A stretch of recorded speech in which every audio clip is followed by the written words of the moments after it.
We came here to Virginia Key today to answer a question that we already know the answer to. When you're trying to go fast, is power or technical ability more important?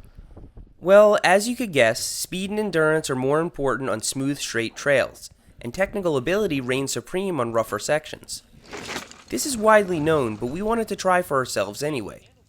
Kevin's a roadie with some mountain biking experience, and Domingo rides everything from XC to road to cyclocross. I'm strictly a technical rider with almost no endurance whatsoever.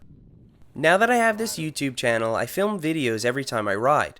Between setting up cameras, repeating shots, and lugging equipment around, I rarely ride for more than a few minutes at a time. The endurance I had a few years ago is totally gone, and I kinda want it back. The problem is that you can't buy endurance, only rent it. We started off on this mile-long XC trail with almost no features. I passed Kevin and Domingo here, but I was vomiting while they weren't even breaking a sweat.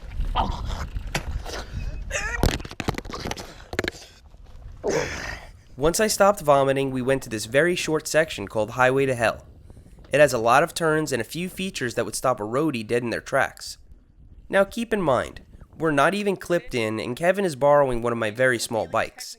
So take this experiment for what it's worth. This is Highway to Hell. It's really short trail with some varied stuff. It's probably like, I don't know, what would you say, 1 minute and 20 seconds you can get through it? We're about to find out. We're about to find out. So anyway, as we discovered on the last trail, Domingo is a pretty good all-around rider. Kevin's really, really fast.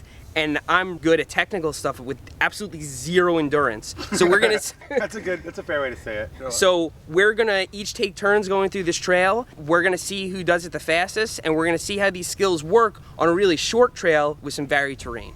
Domingo went first. He's never ridden this section before, so it was no surprise that his time improved as he repeated his run, ending with a respectable 1:30 seconds. Kevin ended up being a beast, eventually besting Domingo's time by 8 seconds at 1:22. Although Kevin doesn't mountain bike often, he has some BMX experience and rides brazenly. Being that he can sprint close to 40 miles per hour on a road bike, he's got no shortage of power. I hope I don't vomit again trying to beat his time.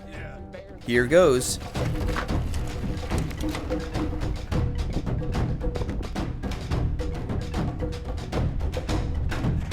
I blew through the turns and made quick work of all the trail features, but it took everything I had. It was worth the effort though, as I beat Kevin's time on my first shot with 1:20 seconds. On my hardtail, I got down to 1:17. So it seems a skilled rider can outclass someone much stronger when the terrain gets rough. But what will happen on a longer trail with more varied terrain? We headed over to War Pigs to find out. For someone coming straight from road biking, War Pigs would be pretty scary. But for an experienced trail rider, it's a blast.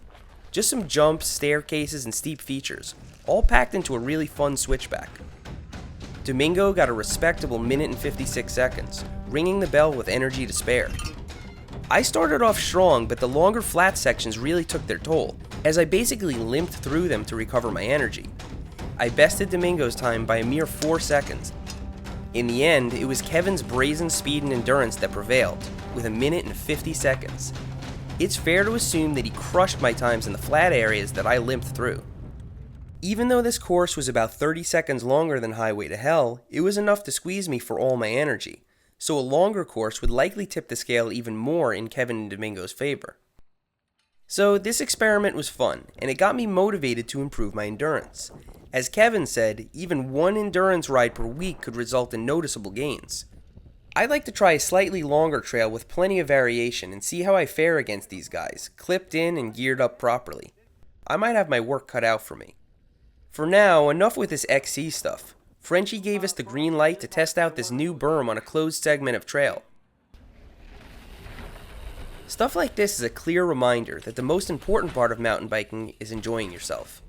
Thanks for riding with me today, and I'll see you next time.